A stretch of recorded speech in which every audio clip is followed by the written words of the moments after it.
나는 사람들이 많이 모이는 것을 별로 좋아하지 않는다.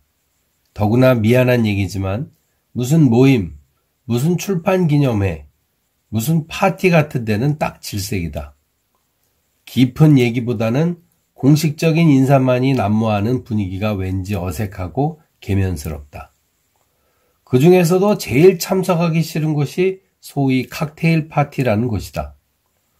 일테면 파티장 구석에 각종 안주들이 구색맞춰 전시되어 있고 사람들은 식목일날 꺾어지한 나무들처럼 우뚝 서서 한 손에는 흰 냅킨을 두른 콜라나 위스키를 찔끔찔끔 마시며 왔다 갔다 접선하는 첩보원처럼 오가는 칵테일 파티는 딱 질색이다.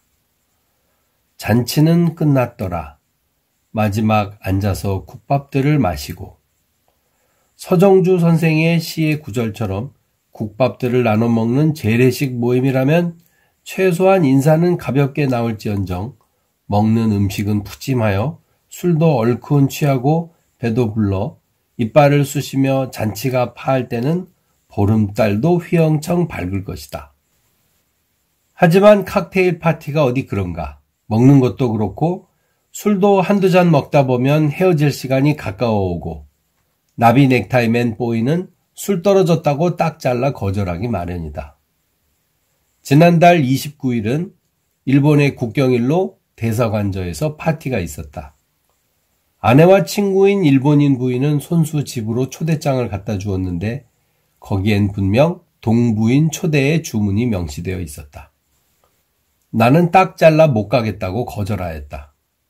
칵테일 파티라면 원래 싫어하는 데다가 더욱이 잘 알지도 못하는 정치인들이나 외국 사절들이 참석하는 파티 석상에 그렇지 않아도 외국말에 서투른 키 작은 내가 장대처럼 키 큰 외국인들에게 끼어 이 눈치 저 눈치 보며 피곤해할 필요는 없었기 때문이었다. 이런 나와는 달리 아내는 왠지 그 초대장을 받더니 그날이 가까워 올수록 안달이었다. 칵테일 파티에 한 번도 참석해 본 적이 없는 아내는 아마 칵테일 파티를 영화 속에 나오는 무도회로 착각하고 있는 모양이었다. 흰 롱드레스에 왈츠곡이 연주되고 키 큰 미남자가 다가와 사모님 춤 한번 추실까요? 하는 무도회의 권유로 착각하고 있는 모양이었다. 다행히 아내는 작년 가을엔가 맞춘 파티용 드레스가 한 벌 있었다. 맞춘 뒤 한 번도 외출할 때 입고 나가지 못했던 옷이었다. 내가 입고 외출하라고 해도 아내는 오히려 내게 불평이었다. 이봐요. 당신이 철마다 옷을 맞춰주었다면 내가 그런 옷을 맞출 게 뭐예요? 이건 어쩌다 2년 만에 옷을 맞추다 보니 공연히 눈이 뒤집혀서 파티용 드레스를 맞췄지 뭐예요? 이걸 입고 어딜 나간단 말이에요? 물론 어쩌다 한 벌 정장을 맞췄으면서도 자주 입지 못하는 파티용 드레스를 맞춘 아내의 불만을 나는 감수해야만 할 것이다. 그 옷이 마침내 빛보일 찬스가 왔으니 아내는 그야말로 소풍 가기 전날 밤의 아동처럼 기뻐 날뛸 수밖에 없을 것이다. 정작 파티 날은 친구에게 구슬백까지 빌렸고 구두까지 맞춰 신고 낮에는 미장원애가 자기가 무슨 비비안 리라고 33살 주제에 애교머리 늘어뜨리고는 내게 갑시다 가요 하고 잡아끄는 김에 나는 에라 이럴 바엔 아내의 소원 들어주자 하고 택시를 타고 물어물어 일본 대사관저로 찾아갔던 것이다. 성북동 호화주택가에 일본 대사관저는 우뚝 서 있었다. 중요한 정치인들이 참석했기 때문인지 골목골목마다 교통순경들이 서서 교통정리를 하고 있었다. 시간 맞춰 초대받은 검은 자가용들이 언덕길을 오르고 있었는데 택시는 우리가 탄 차뿐이었다. 그뿐인가? 택시 운전사가 언덕길을 오르다 말고 갑자기 세우더니 우리에게 내려서 걸어가 주십시오 하고 부탁을 하는 것이 아닌가?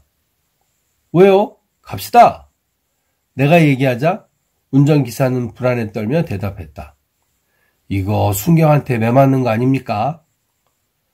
하기야 매일같이 교통순경에게 겁먹은 운전기사로서는 한 명도 아니고 수십 명이 골목골목마다 서서 호루라기를 부는 판이니 그야말로 바지에 소변을 쌀 판일 것이다. 어쨌든 우리는 택시를 타고 파티에 참석하였다. 아내와 나는 행여 우리에게 말을 걸어올 사람이 있을까 될 수 있는 대로 남과 시선이 마주닿지 않게 피하면서 꼬치 안주와 생선, 비스켓, 샌드위치를 먹었다.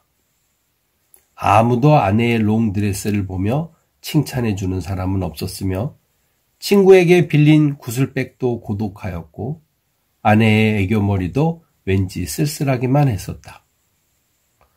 우리는 구석에 서서 참으로 고독한 한 쌍의 부부로서 꾼 돈의 이잣돈처럼 우두커니 서 있을 수밖에 없었다.